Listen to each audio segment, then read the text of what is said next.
fellow Fumblers, and welcome to another episode of the Film Fumblers podcast. Today, we are going to be reviewing the movie Hereditary, released in 2018, written and directed by Ari Aster. So without further ado, my name's Adrian. I'm Jay. I'm Taryn.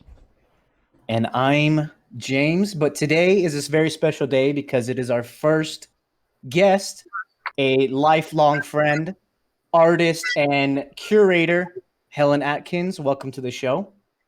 Hi, thanks for having me. Yeah. And Will's here too. And Will. Willin is chilling. Yeah. Right there. Yeah, special episode. First special guest. This is gonna be fun. It's gonna be a fun one. it's And this movie was also picked by Helen on our last week's Marble pre-show showdown. Indeed. Thanks for, doing that and inviting me to talk about it. Yeah, it's going to be fun. stoked. So yeah, Hereditary, Ari Aster. If I won last week and got to pick the movie, I was totally also going to pick an Ari Aster film. His other one, Midsummer. And like that, you picked this one. I'm like, okay, I get to at least talk about it a little bit, because we're gonna have to compare it. Yeah. So are we gonna dig into both? Are we allowed to do that? I feel So like I when. Yeah, go I ahead. think you guys should watch and review it. You should do it a little bit later. You should invite me back on. Because That works. Okay. Yeah. So Wait. no Midsummer spoilers here. I almost forgot. Okay. We have these shots here Yeah. that Yeah. can't forget about the shots. All right. So let's jump into these. Cheers, guys. Cheers. Cheers. Oh my god. Ooh. Yep. Sometimes it's easier, and other times. Oh, boy. cheers. Whoa, I wow. haven't taken many shots in quarantine, so Oh, I've taken several. Too many. Yeah. Yeah, too many. Okay, but what I was gonna say is, like, when we did what the hell's the guy's name? Oh my god, Royal Tenenbaums guy. Wes Wes Anderson. Yeah, we talked about his body of work. we talked about his body of work. So Sure. we're not gonna do that here. Okay. Oh, I we're think not. we should review Midsummer later because I think Okay. Hereditary is very important to watch before and to have that, like, I feel like they work in tandem very well, and having the understanding of the first one very much informs the second one. So That's interesting. I saw them reverse order. I saw Midsummer with you, Helen, at the movie theater. yeah, we were like 30 minutes late because we were getting Will a chicken sandwich. We thought Oh, we were Yeah. I was pretty hungry. Yeah, I think so- I saw them in the order they came out. Am I the only one? I I watched did them that in as well. opposite order. I watched Midsummer first, and then I watched Hereditary. Yeah, So so me. Wow. And you too, James? This Yeah. is your first time Yeah. seeing this, right? Yeah. Has everybody man. else seen this before? Not Will. Not Will. oh, right, Okay. not Will. Yeah, I've seen it 2.5 times. 2.5. 2.5. Yeah, two and a half Okay. times. The second time I was like, I got halfway through. I got to the Part. very brutal scene, and then I was like, yeah, I've seen this movie before. I'm just gonna turn this off for now. I was watching it on it was like a party stream thing on Twitch where they do like you can watch with like a Twitch streamer. Yeah. So cool. yeah, I have to say, I immediately regretted like suggesting this because then I was like, oh shit, now I have to rewatch. yeah. I was Which- dreading it. Yeah. So every time I think about Ari Aster, I think about the Reddit AMA that he had, and like the top question, the very first one he's like, I'm Ari Aster, writer and director of Midsummer. Ask me anything. And the first one is like, you okay? And it's just he just replies no. His movies are fucked up. Like Yeah. Yeah, he's a really interesting dude. He went to the college, the Santa Fe Art and Design College that doesn't exist anymore. But he was there, I think, like in the early aughts, and then he moved on to AFI, which is really cool. AFI is the American Film Institute. They have like a whole, I don't know, like a ranch in California or whatever, where I think some of this was written, or maybe some other stuff was written. But yeah, I don't think he's from here, but he was around here. So that's a cool little Interesting. connection. Yeah, nice. It's cool. Little New Mexico pride. New Mexico, true. yeah. So James, let's take it to you. Opening thought, first view. I mean, how was it for you? Did you watch it alone? Just describe the setting. Like, did you watch it alone at night? Was your wife there were you cuddled up with the dogs? I mean, what? So I actually was watching it, and my dog Tofu was laying on the couch with me, and she fucking hated this movie. I literally, I'm gonna show you guys the video. I want you to play it on stream. It's Tofu staring at the TV and being like, "What the fuck?" Something about the music I was gonna say, gave yeah, her maybe- bad vibes. Gave her Yeah. straight up bad vibes. But it was fun to watch because so it was really bright during the day because I watched it like Because immediately. you're a coward. Well, I just don't want it. Well, it gets so fucking dark so fucking late, and I'm like, ain't nobody got time for that. But it started raining that day, so it did get dark and it did get scary and it did get spooky. So, Good. yeah. So the mood was right. The mood was right, for sure. Are you I guess this is a question to everybody. Are you guys like, when it comes to horror movies, are you guys like scaredy cats? Because I 100% am. Like, I'll be the first to own up to that. The first time I saw this, it was like halfway behind Jordan's shoulder, you know. So I've seen it 3 times now. I've seen it fully, unobstructed, but it does take me a little bit to warm up and get comfortable.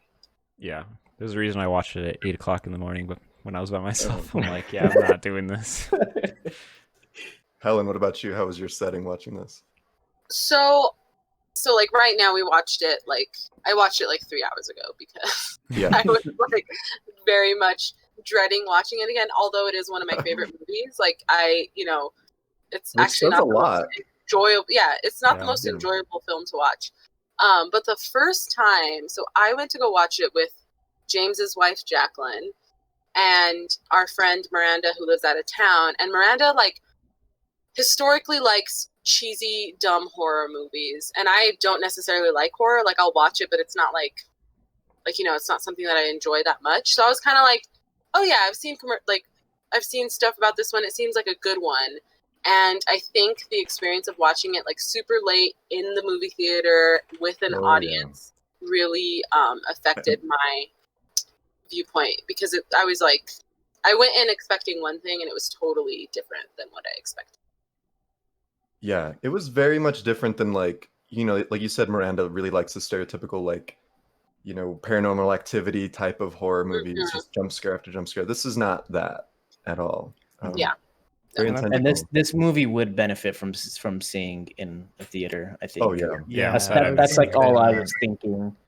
And especially seeing it with the crowd, everyone kind of like getting a good shriek and like having the chuckles after or whatever, Well, there are Go ahead. 2 movies where I've had like a universal experience with the audience where it's like you can feel that everyone is feeling the same thing. It's like a One mushroom was- trip. Yeah, one was Lord of the Rings. The second one, where God, I don't know any of their names, even though I've seen it all a million times. The guy who's kind of shitty, where he like shoots the orc while he's dying. Do you know who I'm talking about? The guy who like covets the ring. Boromir. Boromir. Boromir, right? Yeah. So when I saw that in theaters, when Boromir like successfully kills the orc, the whole theater clapped. Like, you know what I mean? Like everyone. That's the That's best. awesome. But when I saw this in theaters, when Homegirl, knocks her head off, everyone was like, it's the quietest theater I've ever been in. It was like Shocked. for 10 minutes after that, we were all just like, that's what's so great about that scene is like it's not a jump scare. But it's just shocking. Like it's so shocking that man. And that's what I was gonna say. Like you probably wouldn't hear the audience like shrieking a lot, because when I was watching this, to answer Jay's question that he asked a little bit earlier, I'm a scaredy cat of movies. Like I'm like the same way about like amusement parks and stuff, all from my from my childhood, just being afraid of things. And now that I'm older, I'm trying to get more into horror and to like go into that. So watching this, I watched this movie. I live alone. I watched it at like 8:30 at night, and I just had chills the entire time. It wasn't jump scares, but it was just like constant chills. Yeah. And I'm a screamer. I'm like, I'll just be like, oh, but I like, oh fuck, like shit, like you know. Yeah. I even did that with Jaws last week. Remember, I told you guys, I was like, oh Yeah. fuck, like, just like you know, I'm really jumpy, but I'm not like all like paranoid waiting for it to happen. The only thing, every time in any movie I've ever watched, whenever they're driving, I'm just like, are they gonna get into a car accident? I'm just like, that's the only thing that I'm always like, even if it's like a comedy movie, like I'm just like, they're driving, they're gonna crash. I don't know why. I always think that in the back of my mind. It's so weird. Well, That is that's what's so interesting. great about this movie is that it, like, as much as there is the like paranormal stuff that's going on, the thing that truly is frightening is the like the chaos factor and the like accidental factor, Yeah, right? the And like realistic how, shit, right? yeah, and how that would God. seep into your relationships and how that would change you fundamentally. Like that stuff is the scariest part about this movie. Yeah, Peter's Yeah. reaction to her head getting knocked off is like the most like unsettling thing I feel like in the whole movie. It's so It is. fucked up. And it's so brilliant because it's super simple, right? The fact that you just like you're not seeing a lot when it happens. You're only seeing his face, and then like you're seeing the aftermath unfold, but mostly with his like face, you know. And it allows you to just be like, because you, the audience member, is also doing the same thing where you're just like, what the Yeah. fuck? That just happened. The Yeah. homie just goes to sleep and like I'm like, oh, this What, He's fucking what not do you sleeping. do, man? He's He not doesn't sleep, sleeping. though. Shut He up. doesn't It's sleep. fucked. It's just like Yeah. What I because love, there's a shot in there with, like right after it happens when the car is just idled, where the camera perspective is from his first, like his point of view, and it's just looking at the rear view in the back. It's like so just, oh man, that shot is so great, and it's just so chilling. Mm-hmm. and he uses the gore so well. So like the gore isn't too much. It's just like sprinkled in, but it's very intense Yeah. when it happens. So when you Very see effective. her head, like however many scenes later, you've anticipated seeing it for so long that when it like jumps onto the screen, you're like, oh, Yeah, like, it's so you're sudden. so stressed, right? From Yeah. What I loved about that scene, and a lot of the scenes in this movie that I kind of realized, is that he gives you this space that you need to like soak that shit in, you know? The scenes are long. Yeah. Like Yeah. they are Mhm. long The as zooms fuck. are slow. Yeah.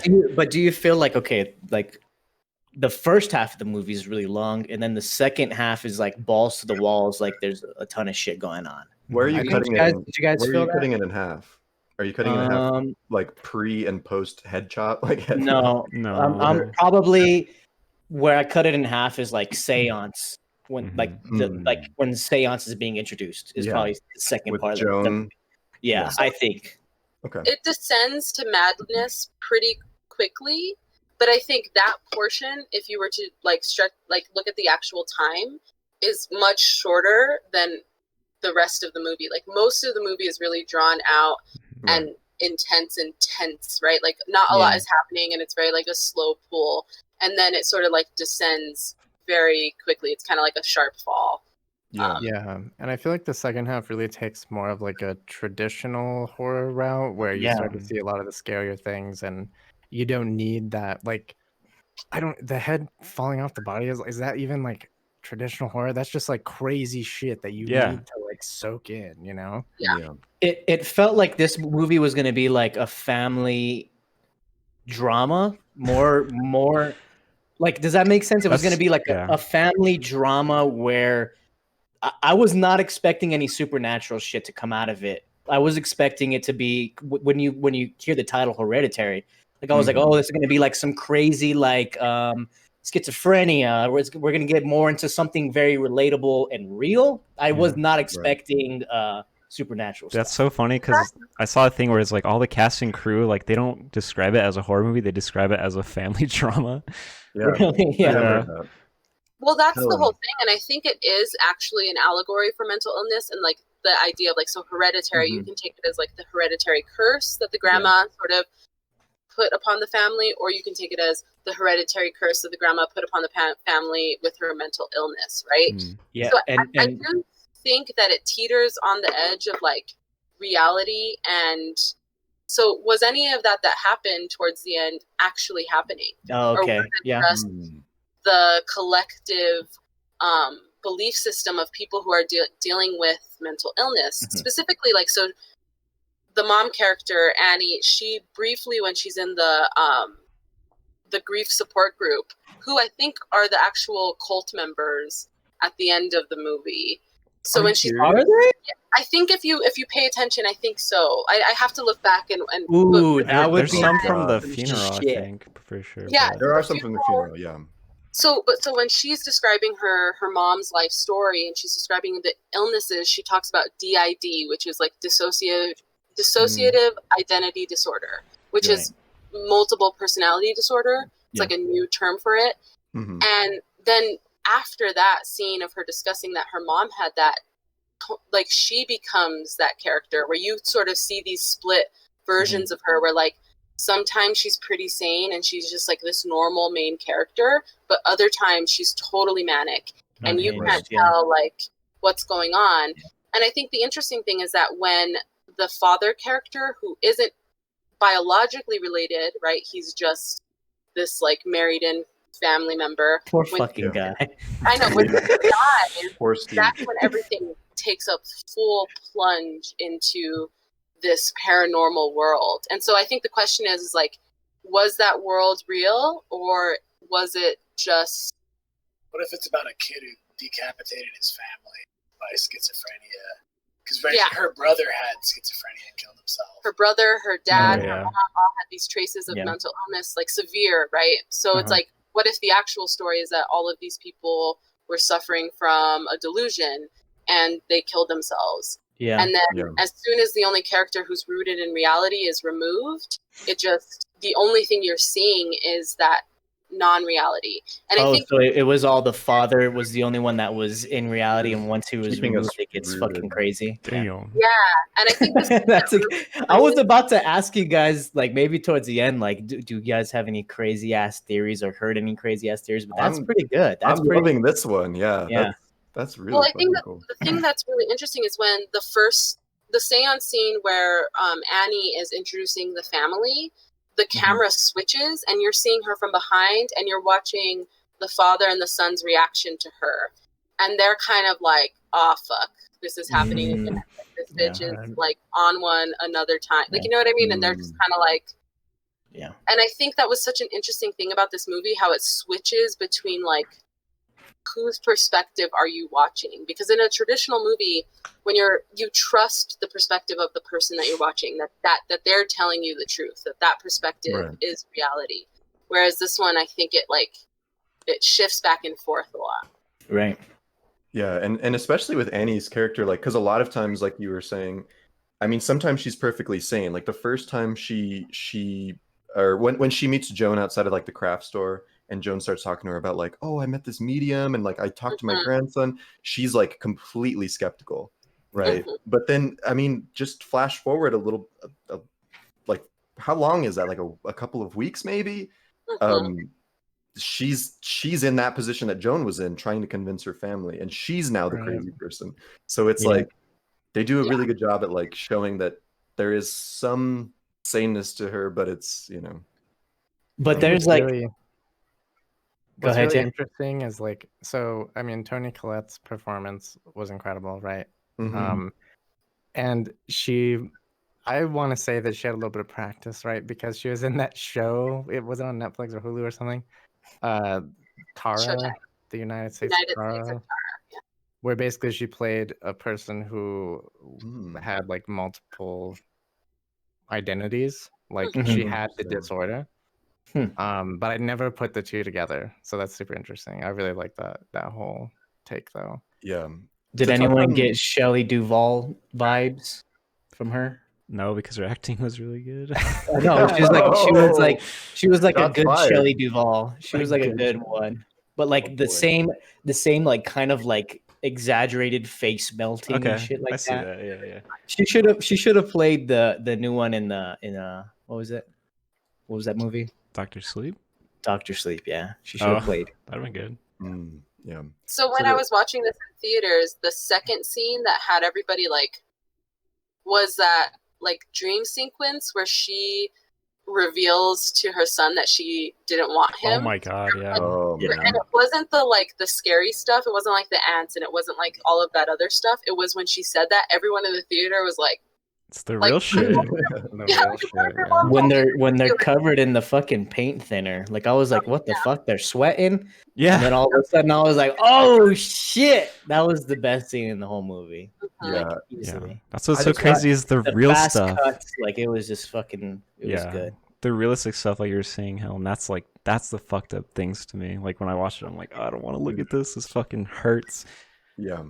Yeah. So Miranda had the quote of all time. So we watched it really late at night, and then we got out of the theater, and she was like, she was visiting from out of town, so she had to like share a room with her mom, and she got it. We got out of the theater, and she was like, I don't want to go sleep next to my mom. Oh no.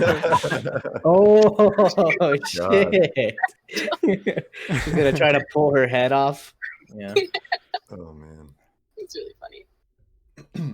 Something that I noticed, I think this is my third time watching this, so the use, like, there's like really hardcore foreshadowing in the movie, Mhm. right? Like a lot of it. Oh, a lot. Uh, Yeah. And a lot of it is like really, I think, well done. A lot of it's in the camera work, even. Like the favorite thing that I noticed is when the scene where she's going to Jones to participate in the seance, basically, the camera is upside down and mounted on the ceiling so that it looks like she's walking on the roof, and then it pans over Oh. when she crosses to a normal view. Oh, And I was God, like, that's so oh creepy. shit, that's awesome. She's Yeah. flipping. Yeah, that's interesting. That's actually one of the big criticisms I always hear about Ari Aster is that his movies are too predictable because they foreshadow that much. Like people that are into film school and shit, I guess, like they're more in tune with that kind of stuff. They're like, oh, Okay. his movies aren't that like they're okay, like they're pretty predictable, like that kind of thing. Predictability isn't the issue. Like, I think a good movie has some level of predictability because you're like along for the ride. Yeah, yeah. But this movie in Mhm. particular does that thing where like you can kind of predict what's going to happen. You know the son is the actual main character because he's the first person on the scene, and he's kind of like the black sheep, and you know that there's like tension between him and his mom, and that's going to come to like a forefront. But you really don't know. Like, there's the foreshadowing with the cutting of the head of the pigeon The and stuff, pigeon, yeah. but you couldn't predict that. Yeah, yeah.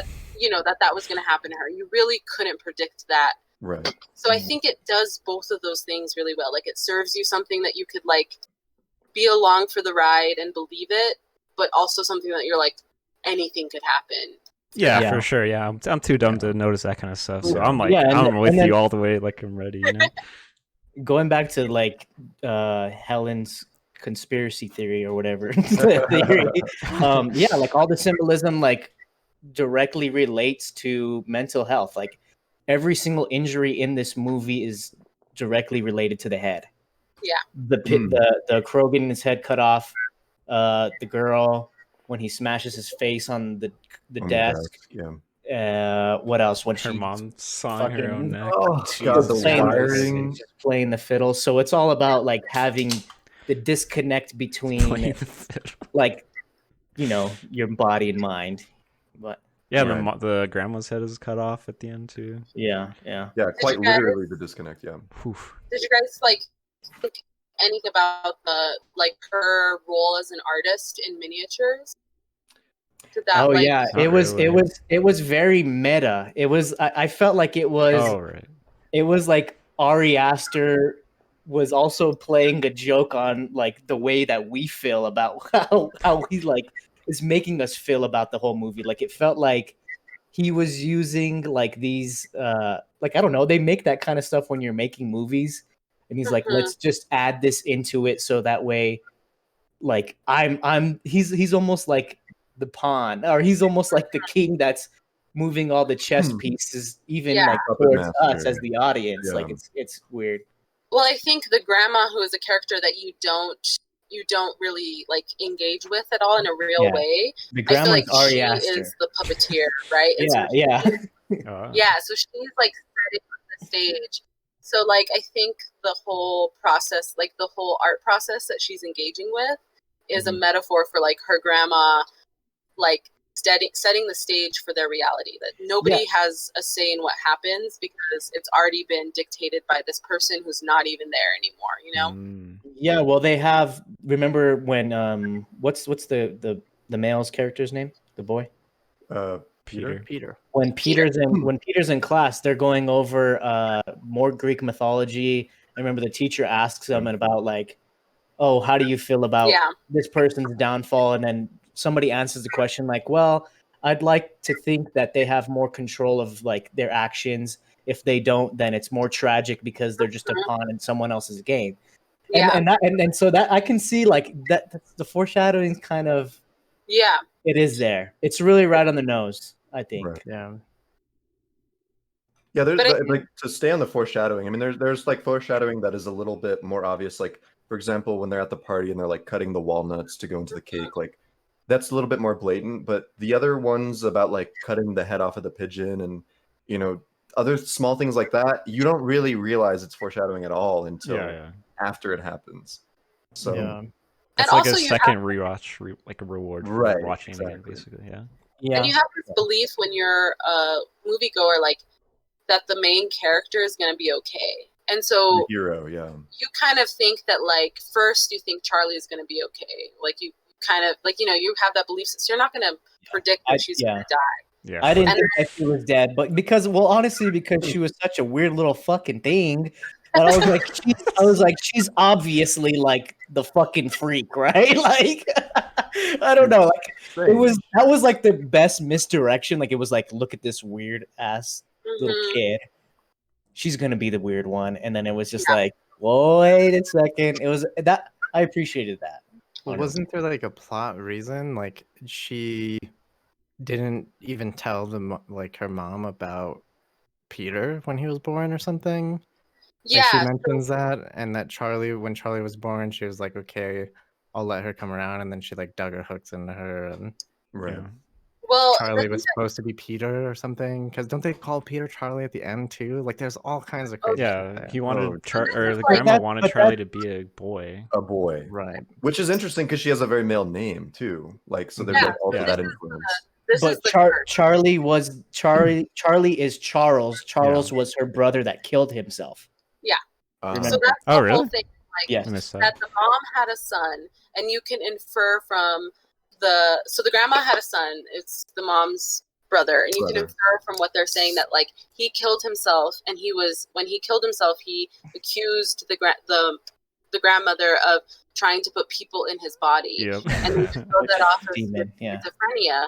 But what you can see is that it was true, like that was what was trying to happen. And then Annie, the mom, inadvertently actually protected Peter for a while by removing the grandma from his life. But then, so Charlie's born, and then she starts to feel guilt. So she introduces the grandma to Charlie. And so when you see the embroidery, it says Charles, right? And so the mom, like the grandma, knew that it was supposed to be a male, right? And then at the end, the idea is that Peter dies, Charlie inhabits his body, and Charlie is the demon. So Charlie is now a man who is the actual what's his name? Payman. Hail Payman. So Charlie in that context is the son. Charlie, the grandma? No, is Payman. He's the demon. She is the demon Payman, and I think So she was born as a female, and they corrected that by sacrificing Peter so that Charlie could become Peter. Does that make sense? Yeah, and we're saying Charlie also like as a in host. Charlie the daughter, or Charlie as in Charles the brother. So okay, this is where that's where it gets wild. This is where it gets crazy, but okay, I think it's very on the nose when you see the little. Okay, did you guys see the little fucking the little things, the little light? Yeah, I think that was a very physical representation of Payman leaving characters' bodies to go and possess other bodies. Yeah. So once Charlie died, Payman left Charlie and got into Anne. So Oh, right. I think that Anne was. So I think Anne, when she's having this mental breakdown, I think she's actually still herself. And I think the moment she gets possessed is when the husband, Steve, is lit on fire. Because remember, she's freaking out and she thinks she's going to get lit on fire. Right. Yeah. And then all of a sudden he burns and she's really sad for a moment. And then she sinks She back gets- to herself. yeah. I But think no, she actually got possessed by the grandma. And then that's when she goes and does everything where she's like, she goes Yeah. to Peter and she's like trying to get him to kill himself, basically. Which I think really touches in on like the fact that like her profession is making these miniature things, like it's setting the stage for things. Like her character is being completely possessed and she's being used as the person that's going to actually make these things into fruition, right? Like she's not the main person, she's not going to be Payman, but she's going to make it so Payman can find a host, which is her son Peter. Yeah. And did you guys see, like, so the little miniatures are based on real life. And there's one in the initial where Anne is breastfeeding what you presume is Charlie. Yeah. And then the mom, the grandma, is trying to breastfeed Charlie. Like pulling her shirt down, yeah. And then at one point, towards the end of the movie, she makes a miniature of Peter with his head off, which is the only one thus far that isn't rooted in something that's already happened. So that's kind of like the foreshadowing. Yeah, I wanted to bring that up again because there is scenes that happen in real life in the miniatures, or the reality of the movie, whatever you want to call it. And there's one that's like the grandma watching from the door frame of the parents' room while I presume they're having sex, but maybe they're not. I don't know. She's planning it. Yeah. So She's been waiting. She's been waiting for the male host. So did you guys? Okay, so when I didn't notice this either times, but Will brought it up, and I'm like, maybe that's what happened. So when Charlie dies and Peter comes into the house and he's like in shock, and you just like see him walk to his room and go to sleep. Were the parents having sex? Could you hear them like having sex in the room? Because like Will was like, "Are they doing it?" Like that was his first thing, and I was I like, heard these like sex. Really? I didn't hear that. The only thing I heard was, what is it? There's like, oh, good, they're home. Like, I don't know. That's all I heard. She does so say like that, if so, I think that would tie in really interestingly to what Jay was noticing about the grandma watching conceive, because her death would conceive this new reality where that would usher in like this whole chaos, right? Right. Interesting. I don't know. Yeah. And I mean, to kind of play back on James's point where he's kind of feeling that Ari Aster is doing this on purpose to play on the fact that like he is the puppeteer, so to speak, of the movie itself. Yeah. He's playing with your heartstrings. Yeah, I liked where she's making the miniature of the accident. Oh man.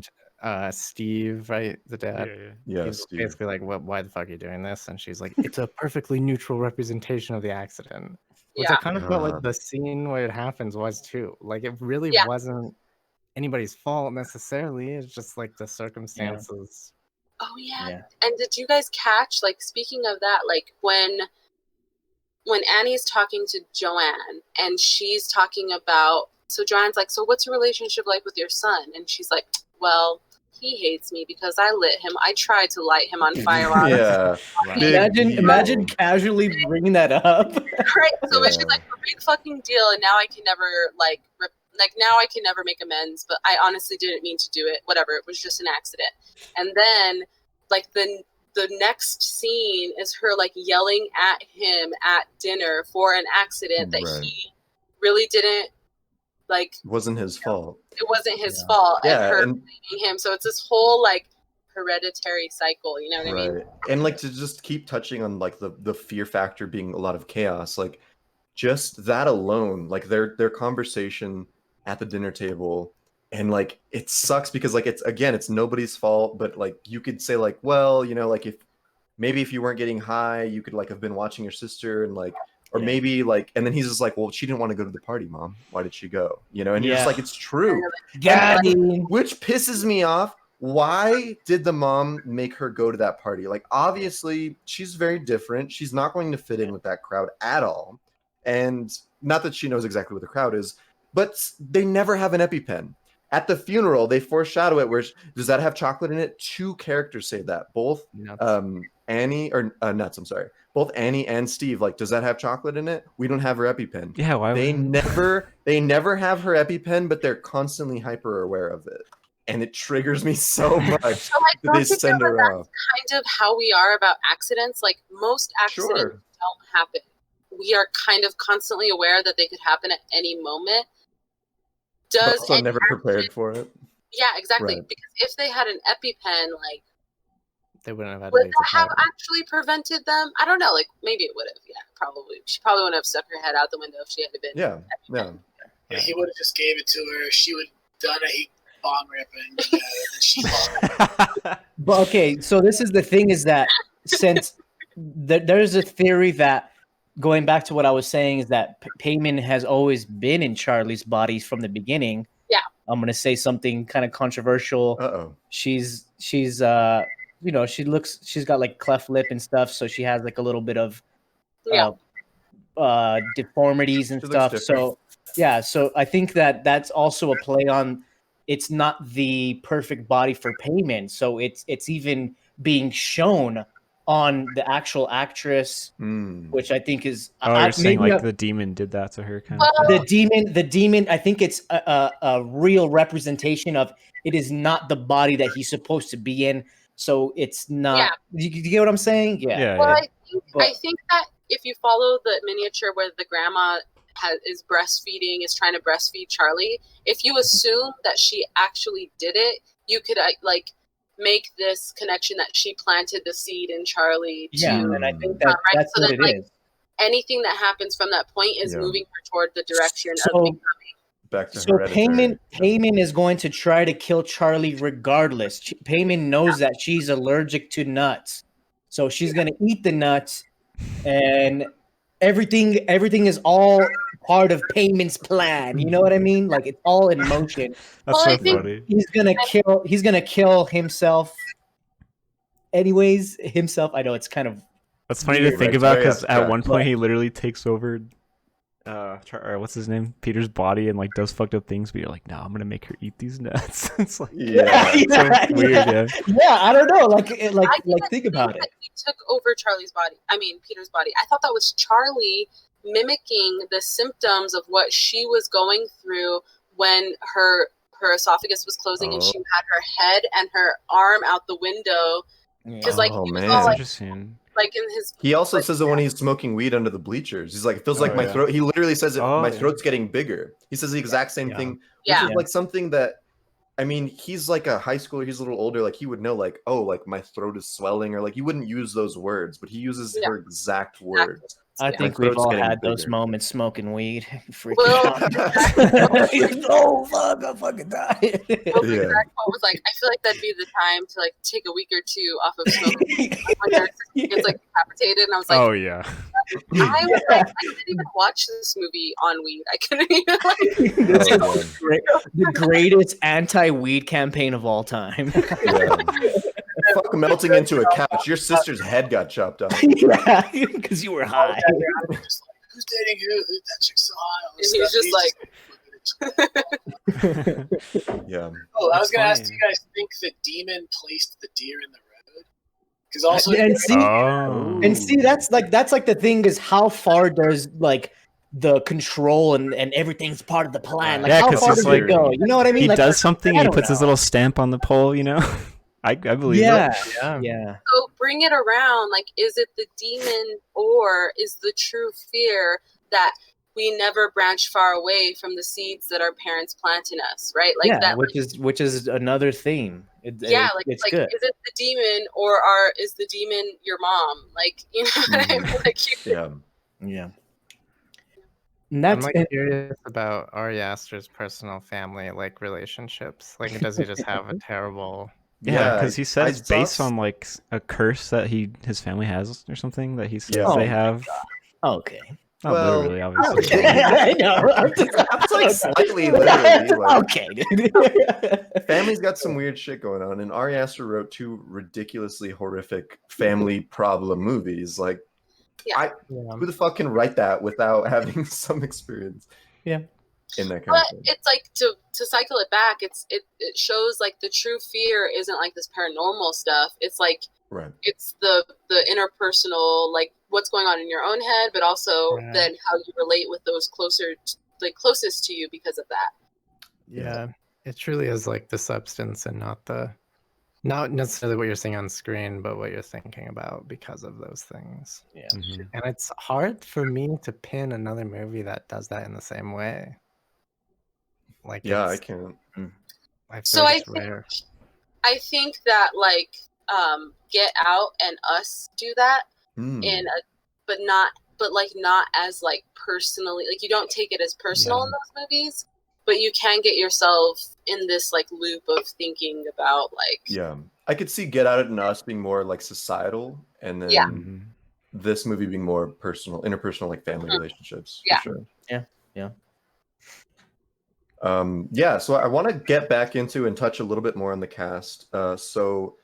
Charlie and Peter, Alex Wolff and Millie Shapiro, they have worked with each other, or well, they I think they went to school together, like some kind of so they had a relationship to, like in that regard. And then also Steve, Gabriel Byrne, he also played Alex Wolff's dad in like a TV show or something prior, so they know each other too.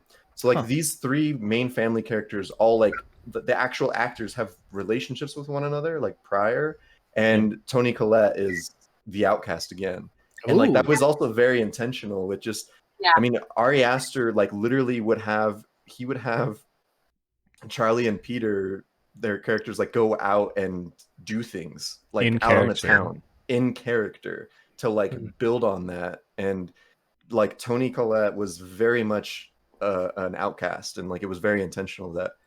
And I just love when directors and writers like have just this intention, like so much off screen. And I know it sounds like all woo woo and shit, but I mean it worked. Like Annie's an outcast, and it's just like it's done very well. Yeah, so I guess also, like, she just plays the role so well, where she's so intense and like she takes on being the outcast, and she talks about being blamed, right? Where she's like, I have all of this bullshit, and like, but I'm to blame, and she takes it on so well. But she's also just like the perfect person, I think. Like, I don't think this movie would be half as good as it is without her. I agree. Oh yeah, for sure. She did such a good job. Yeah, but I was gonna say, I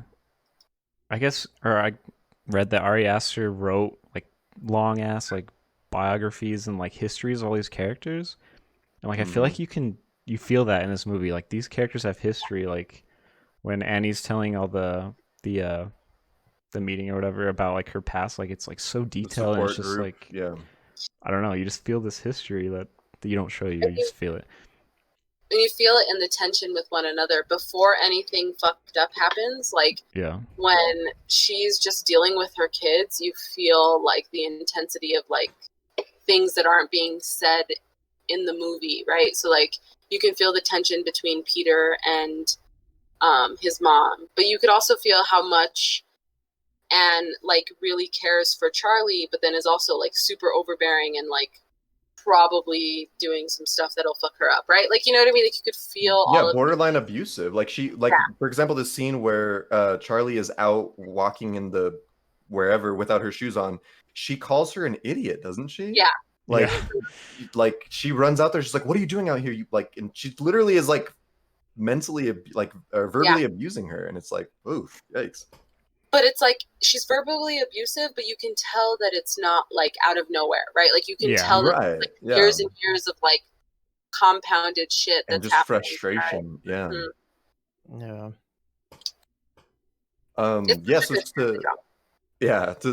stay on the cast and like to transition into the character we haven't talked about too much, Joan.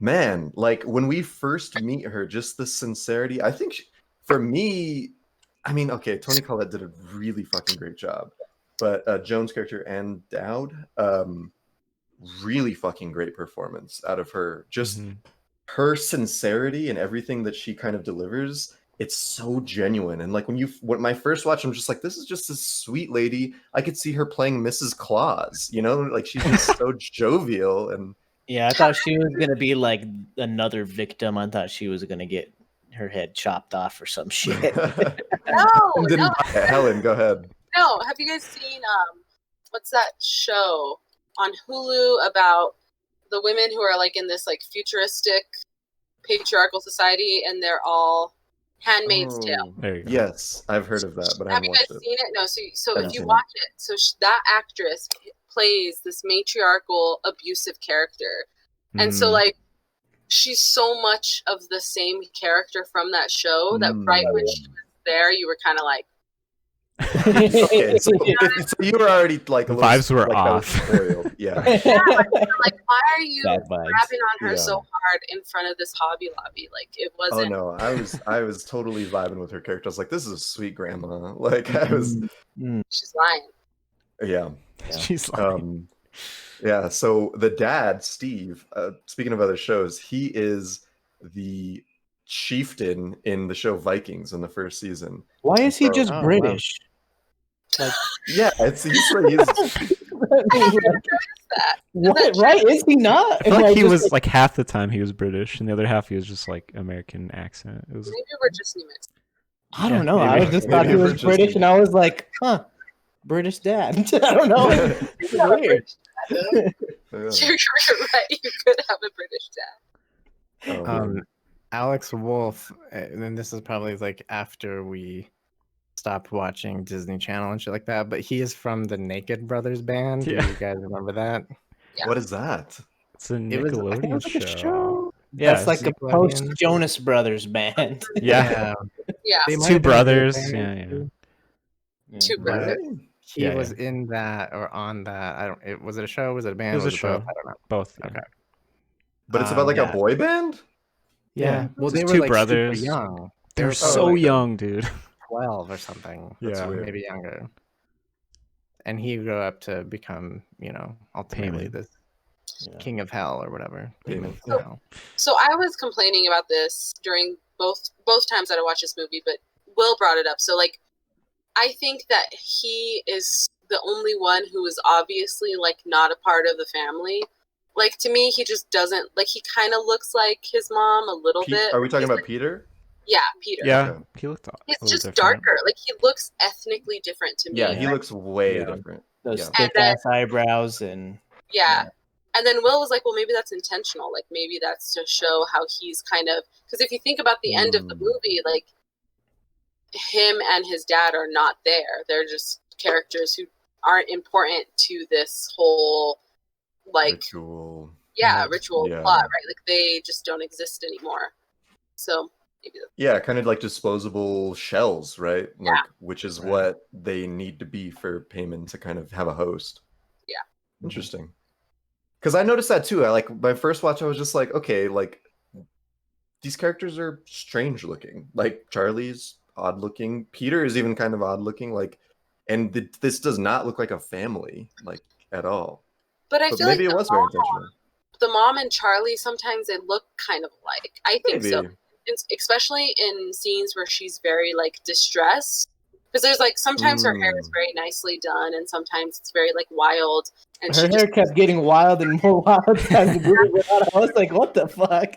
and I mean- felt like when she was getting a little bit more wild, like she kind of looked more like her daughter. Yeah. Okay. The famous okay. like Yeah. face like stretching over Yeah. the hell, yeah. Ugh.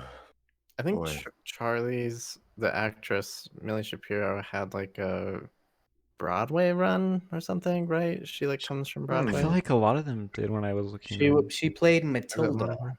Matilda really? yeah. in the Ah, Broadway, interesting. which is Nice. another like spooky, like mind reading, floating Oh yeah. child or whatever. I don't know. Spooky mind. Yeah. Spooky kids. Shines a little bit, maybe. Yeah. Yeah. No, it's interesting. Yeah, I think something that has been coming up, and this is just like my own personal interests lie heavily in like cinematography when it comes to movies, and so somebody was, maybe it's on Reddit or something, had brought up the fact that like a lot of these modern movies are being underexposed, and you get this kind of more like raw image that just looks darker. And that was 100% the case with this. Like after I read that, I watched this and I just noticed, like, especially the scenes around the seance and when she's like in the walls and walking on the ceiling, like they're very dark. They're, Dark. you know, even though like it looks like it's maybe dawn, like it's the sun is about to come up or something, but the images are super dark and bleak, right? And you have these like very dry colors almost, like Yeah. it's a really interesting choice, especially when you compare it to Midsummer, which is super bright and it's the still opposite. bleak somehow, right? Like Yeah. there's the colors are very, I don't know, pastel-y. Did Yeah. you did you notice, so all of the models that were in the house that weren't like the work that she was working on for this upcoming show, they were like presumably older pieces that were just like around the house, right? Mm-hmm. And I think important stuff was happening with them that sort of mimicked the cinematography, where so like there's one that's in the living room where they have the seance, where you only up until that point see the top of it and it just looks like a normal house. And then as soon as she's like coming down the stairs and they're entering the seance, you see below it and there's all of these like piled houses. Yeah. And then the lights are on sometimes, but the lights are off on other times. So I feel like the darkness of the movie and then that play with the sets and the model making is all about like what's underneath. So like what's beneath the surface of what you're actually seeing. So sometimes that was a scene where it was like really dark in the background and you could faintly see somebody, but other times it was like this is the model on top, but this is the model underneath it. Or all the times that all the characters looked under the table, right? Like what's going on beneath the surface here. Yeah. I loved that the model with the houses stacked underground. And I kind of took that as like another play on the like concept of being hereditary, like family generations or whatever, and family like, tree. Yeah, but it was such a cool like sculpture. Yeah, it was. Yeah. So yeah, I let's transition a little bit to the music. So music done by Colin Stetson. MVP of the movie, dude. Yeah, so eerie, like throughout this whole film. I think I saw something that like he like got some inspiration from this by like walking in the woods in the middle of the night in pitch dark or some crazy shit, you know, and it's so fucking eerie. So the music for me, like I was like, what the fuck? Like it was such a low like bass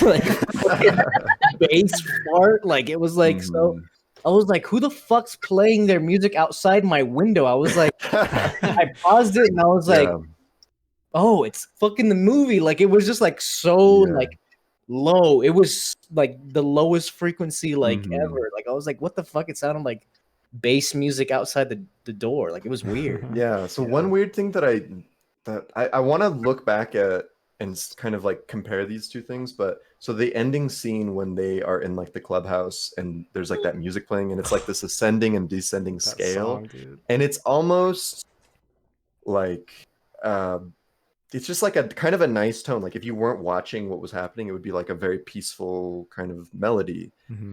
I feel like that's very similar to the scene in Midsummer where they're first being introduced to the commune. So no, I was such a similar ascending descending scale. I was gonna say, so the two things about the music that stood out was what you're talking about. So I thought that like the music at the end of this movie seemed very triumphant, and I think that's the same as at Midsummer, where there's this triumphant end. You don't have to go into more detail, but you know what I mean. Like I think they're playing on the same things, where like the most sinister part is also the most triumphant part, right? Yeah, it's like. But then somebody won here. Because think about it this way, like both movies, I mean, again, not to get too much into Midsummer, but both movies, like things went according to plan. It's just like whose plan are you following, right? But the things went right. You know? Ari Aster's ass. The other thing was during the whole scene where Charlie's about to lose her head, and when she does, the music is so minimal, and I think that was so intentional, where it's like, you don't need to do much right here, right? Like there's no striking motion. Like the whole thing is like there's no striking like notes when it happens, because you don't know that it happened, because that would be you if you were driving the car where you're like, did that just happen? Do I think what just happened, right?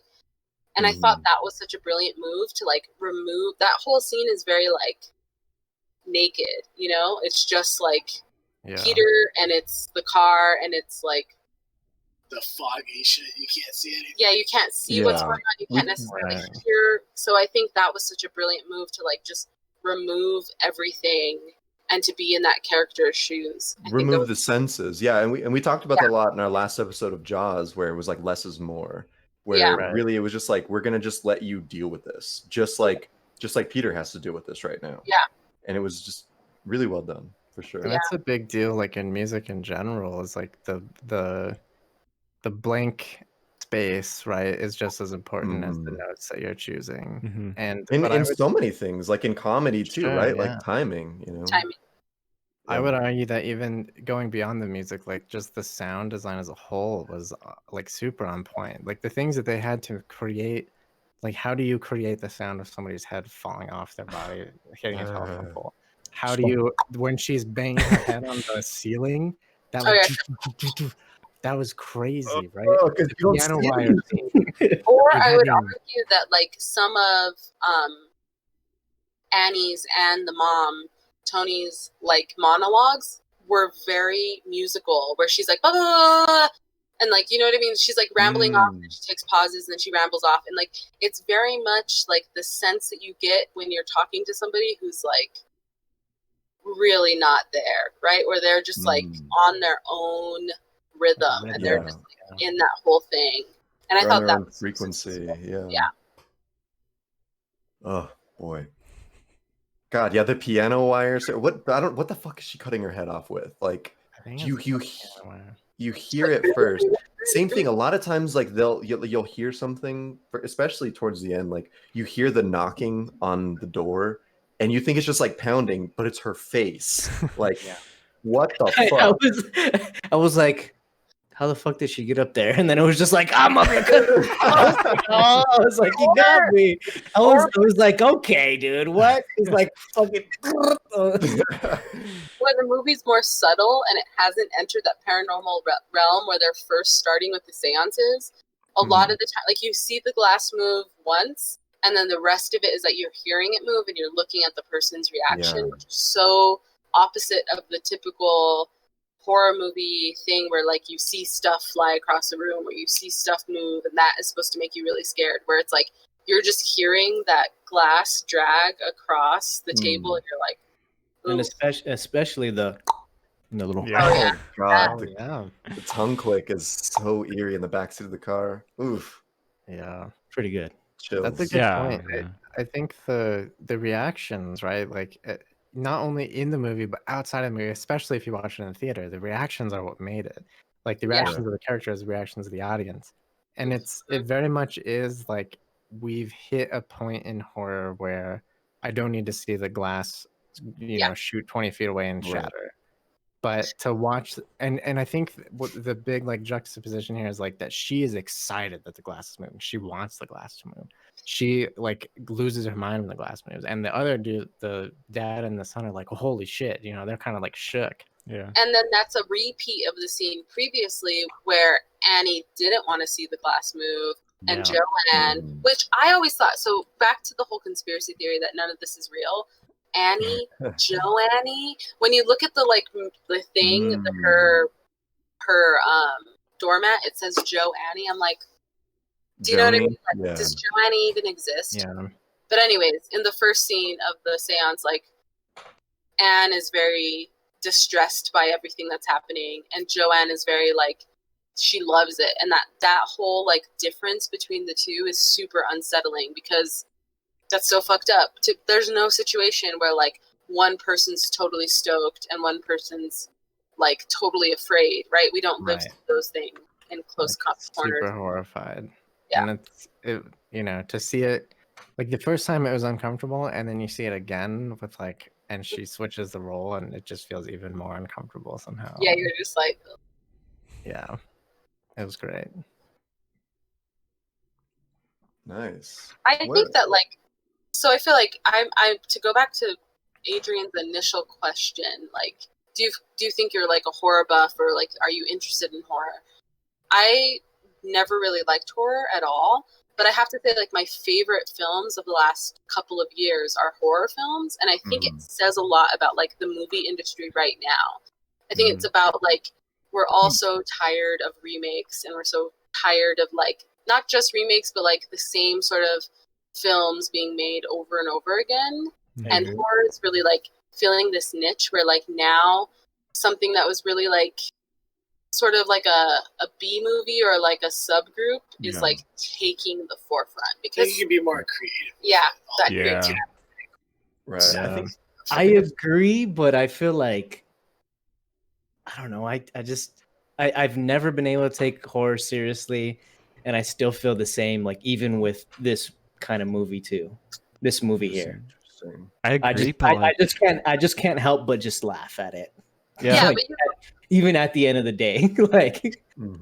I watch when I watch horror movies, like yeah, I'll scream here and there, but mostly I'm laughing. Like Yeah, honestly, I a agree. lot of the time, Yeah, I'm terrified, but is it a horror? yeah, I don't know. Yeah, I agree, but it's like there's only certain people that I am like excited about watching their horror movies, like Ari Aster, Robert Yeah. Eggers, Jordan Peele. These movies, Yeah. they're like horror, but like not like totally horror. Like they have like other things to them, right? They're not like But just they're like also slasher filling- bloody bullshit. And that's like where it lost me when I say that there's a first half of this movie and a second half of the movie. Like the first half, I was really digging because it felt slow burny, similar to something like what's the other slow burny movie we watched? The Lighthouse. Chili Shining? Salt. Oh, The Shining. Shining.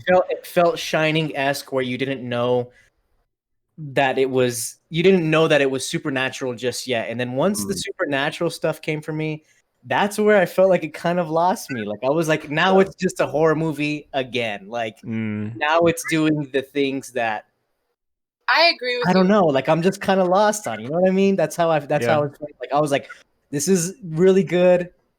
I wanted that family drama. Like I wanted it to be like, this is real. This is something that can happen to anyone. This is things that you can never outrun your blood. You know. Yeah, I feel like And once, that's where I felt like I was lost in the last. once the mom was floating around and doing all that shit, I was like, yeah, okay, like whatever. yeah, But like, and that's when everything I was else, laughing. I was like, what? Come on. That's why you guys have to review Midsummer later. Like, respond to this, because if you think about it, like the slow burn is the majority of the movie, and then like the last 20-15 minutes are that like descend into non-reality.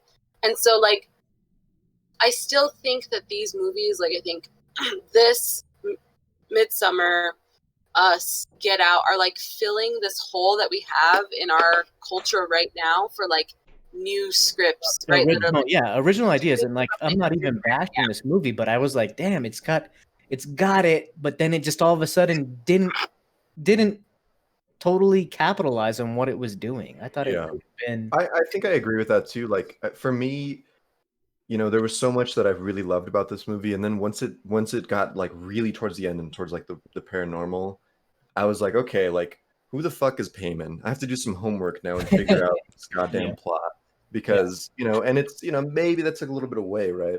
But even that's always a good sign. Like so yeah, I'm kind of bashing the latter half of the movie, but the very final scene fucking brings up a whole freaking hour of conversation. What the fuck is actually going on, which is always a good thing to be said about any movie. If it makes you go on the internet and like, what's Payman? What is this? Who's that? That's always a good thing. But still. But I think I also think that like you could take it or leave it. Like you could research it after that movie and you could really get into what the whole curse was and what was going on with the cult, or you could just not, and you could still get a really interesting experience out of the movie where it was like it was mostly about the family. But I feel like if you do that would, like what you just said, then it's not compelling. I feel like if you don't push yourself to like want to understand it, then it's not good. I think. Sure, if you forget about it. What is it? Jennifer Lawrence. I know. And it was like a horror film. What is it called? It's called Mother, and it's a horror film, and it's Jennifer Lawrence.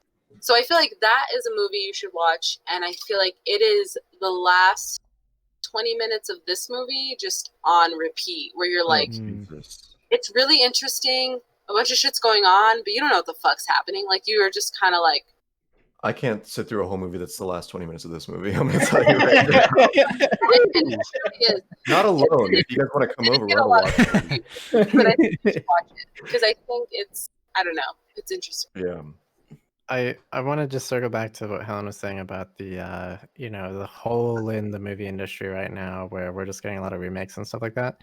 Like, and I'm not gonna. I mean, I'm partially going to sit here and, you know, praise A24 yet again, but you know, the movies they're putting out are this niche where it's like, this isn't a remake, this isn't some bullshit, this is just like some weird shit or some new shit or some different shit. Maybe it's horror, maybe it's not, it doesn't really matter. They're all over the spectrum. But in this case, like, I think it's you know, it is different. It's a horror movie that's a little different, and it doesn't really feel like horror so much, you know, in the traditional sense, but it does give us like something new. And I, for that reason alone, like, I have to gravitate towards those kinds of things. I don't really consider myself like a horror fan, but I do like the movies that you listed, like Us, Get Out, this, Midsummer. They are interesting in more, you know, it's not just like, here's a bunch of gore for an hour and a half, right? Like, it's there's exactly. substance, there's crazy shit here. There's like stuff going on that you wouldn't see in any other, you know, blockbuster coming out of one of these big studios. Because there's, I mean, I don't know what you want to pin it on, but there's like, these producers are afraid to take risks, but not all of them. Like, here's this small corner of the world that's like, let's just make some weird shit and see what happens, and it's working, right? Like, And I think, Lighthouse was fucking crazy. Did you see Lighthouse on or no? no, but I just read I read a whole BuzzFeed article, and now I know that Edward Cullen jacks off.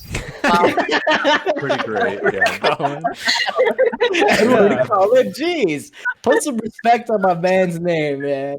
Hey, no, Anyway. Robert Pattinson is going places and has been places. Now I have an actual reason to watch. No, I'm just kidding. But Okay. but no, like, I think, like, I don't particularly enjoy horror. Like I said, this is one of my favorite movies, and I don't necessarily want to watch it again. Like, it's not an enjoyable thing, but I 100% appreciate that. Like, most of the time when I'm going to a movie these days, it's just to like nostalgia and hang out with some friends. And I appreciate when I go to a movie and I'm like taken for a fucking ride, right? Where like I'm engaged with the art form that's happening, and it's it's just drawing me in. And I think sticks with you, right? Yeah. Exactly. Yeah.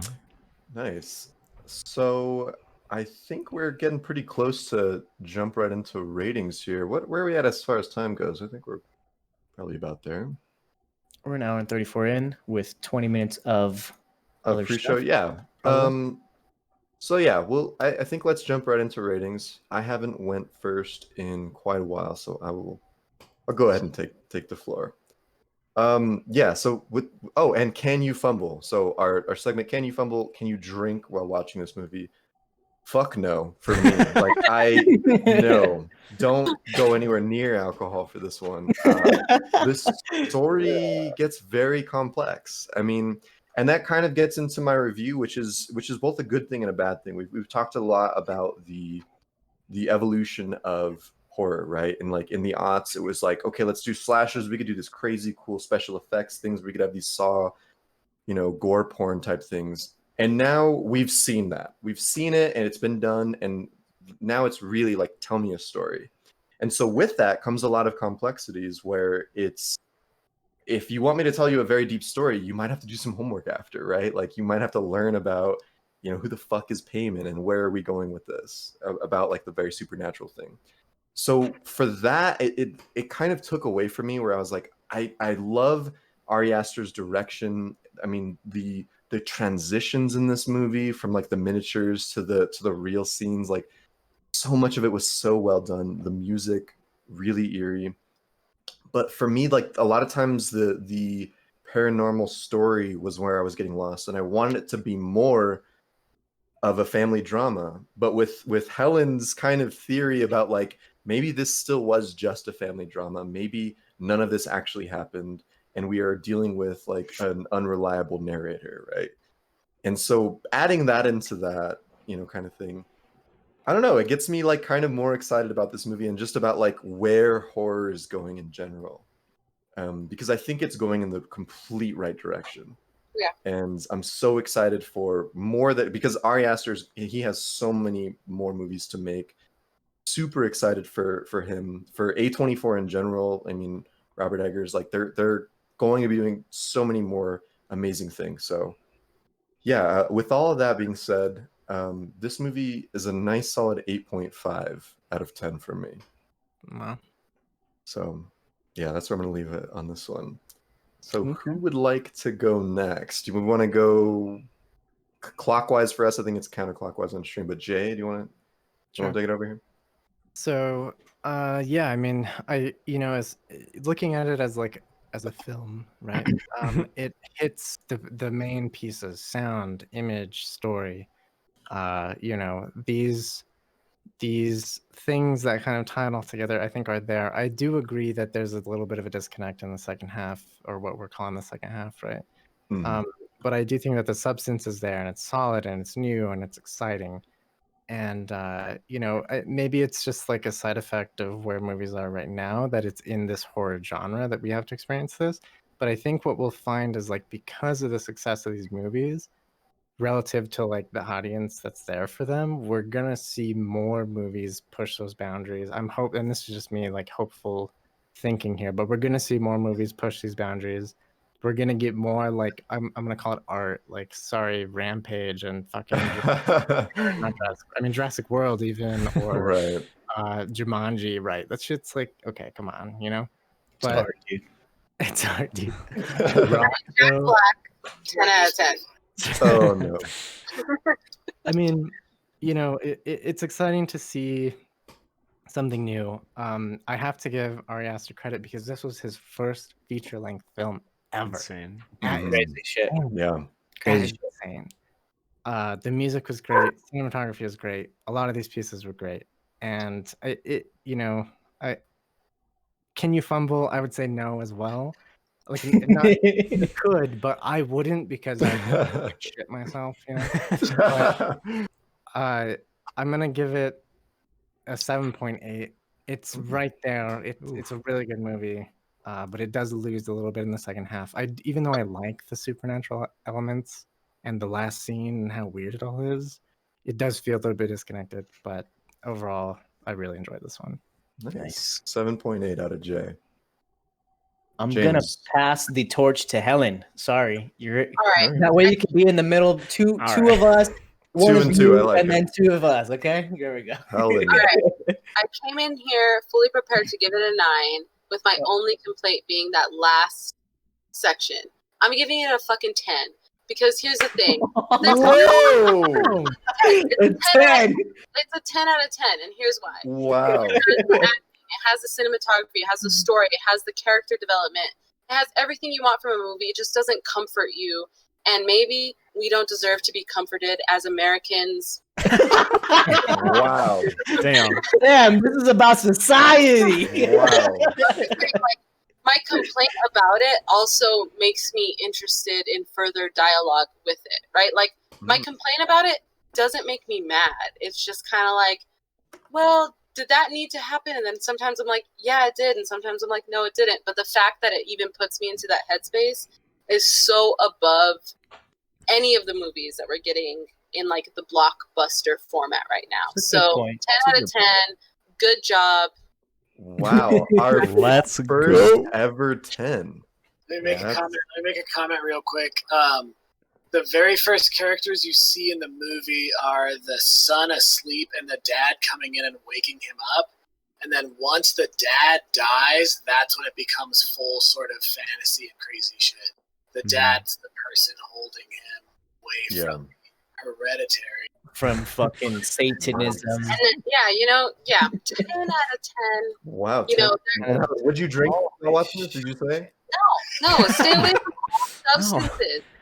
You are just literally when I watched this the first time, I called Jordan who was living with Jay at the time at a house like one street away from me, and I was like, "Can I go sleep at your house? Because I don't want to be alone right now." Nice. And you shouldn't be on anything while you're watching this movie because it's just gonna fuck you up. Except anxiety, because wow. So our first ever 10 out of 10 from our 10 out of very 10. first guest. Wow. 10 out of All 10. right. I respect it. I respect it. Okay, well, shit. With that being said, fuck, I need to just to go straight into it now. Yeah. So I think I'm right there with Jay. Like, this movie has everything, right, Alan? I agree with you. Like, it's just like it has the originality. Like, it's not gonna give you everything that you want. It's not a happy-go-lucky movie. It's just original stuff. Like, I'm just like, what the hell? I don't know. This movie just makes you think, which is like, it's rare. It's rare sometimes after you go watch, I don't know, a lot of the, Jumanji or Jurassic Park. Jurassic Park, the only thing you're thinking about is like, how many fucking advertisements did you see? Like, and yeah, I don't know. The beginning half of this movie, like, I just thought it was going in such a different direction.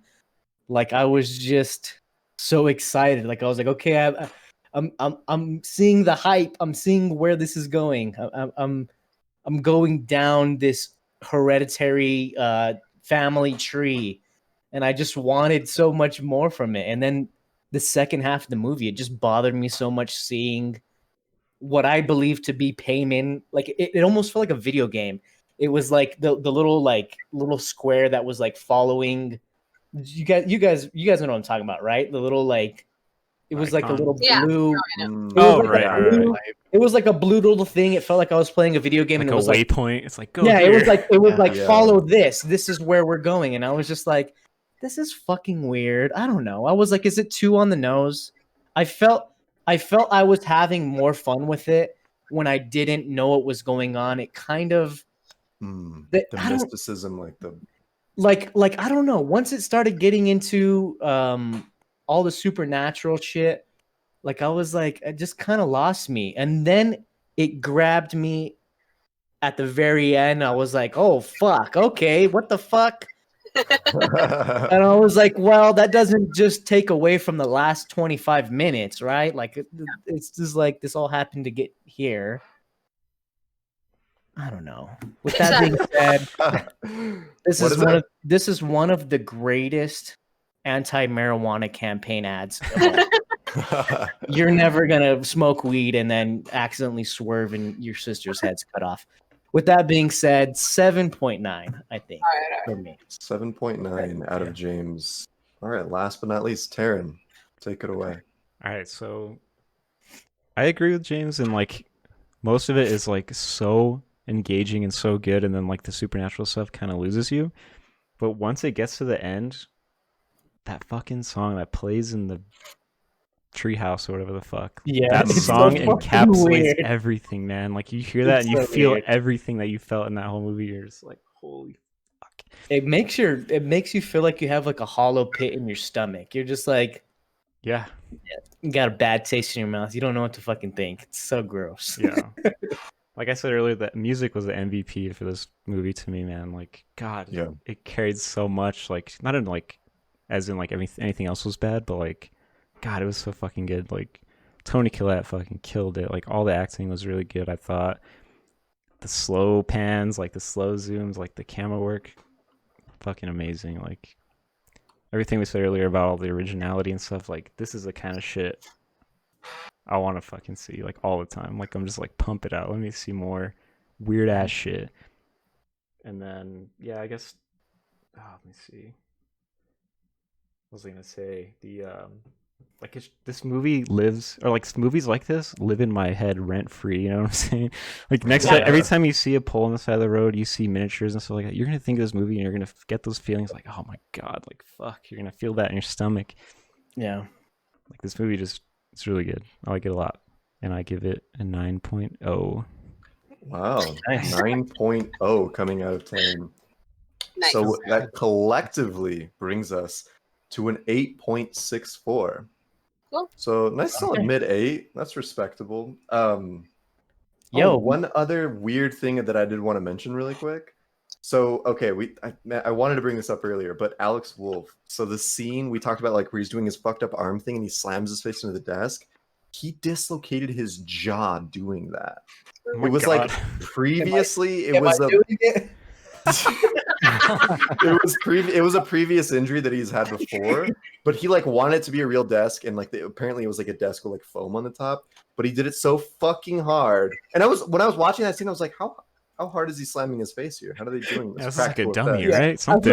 forgot to mention that once they had him in the fucking nose cast, I was like, Yeah.